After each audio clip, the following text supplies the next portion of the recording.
CIST un témoignage rare, dans l'affaire de la disparition du petit Émile. Pour la première fois, François Balic, le maire du Vernet, a accepté de s'exprimer publiquement sur ce cauchemar qu'il traverse depuis le 8 juillet dernier en compagnie des habitants de sa commune. Et son avis sur ce mystère est plutôt tranché. À 73 ans, il n'imaginait sans doute pas passer un tel été. Maire de la commune du Vernet depuis plusieurs décennies, François Balic s'est retrouvé plongé dans l'horreur depuis le 8 juillet dernier et la disparition toujours aussi mystérieuse du petit Émile, 2 ans et demi. Mais alors que les gendarmes n'ont toujours pas de piste sérieuse qui pourrait le retrouver, celui-ci a accepté de se confier sur le sort du garçonnet auprès de nos confrères belges de Sudinfo. Et son avis est clair. Il n'y a pas de pluie ici. Émile ne s'est pas évaporé, ce n'est pas possible.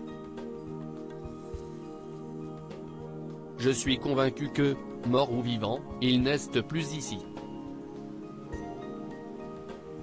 J'ai participé à toutes les recherches, à toutes les battues. On l'aurait retrouvé s'il était encore au Vernet. Je suis convaincu que mort ou vivant, il a été déplacé par un adulte, explique-t-il en effet dans cette première interview accordée à l'étranger. Un point de vue constant et qui doit même se renforcer au fil du temps. Il y a quelques semaines, juste après les battues, il avait en effet déjà évoqué cette hypothèse pour Le Point, expliquant qu'il pensait à un fou ou à quelqu'un de machiavélique. Continuer à vivre pour le village, mais comment trouver celui qui aura la clé du mystère?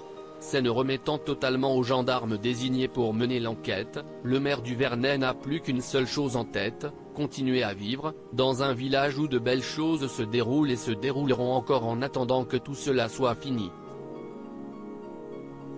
Mais pas facile, depuis début juillet, difficile de se défaire de ce mystère permanent. Même s'il le martèle, cela aurait pu se passer n'importe où ailleurs. CIST sûr que cette histoire marque par son aspect mystérieux. Cela devient long mais nous continuons à faire confiance aux enquêteurs. Ils font ce qu'ils peuvent, explique-t-il d'abord à Sudinfo, avant de défendre ses décisions, parfois critiquées par ceux qui font trop d'hypothèses injustifiées. Quand j'ai fermé la commune, on a raconté que c'était pour cacher quelque chose. Cela reste une énigme inexpliquée et nous attendons les résultats de l'enquête des gendarmes qui font de l'excellent boulot. Pour le moment, il ne se passe plus rien. Cela s'est calmé.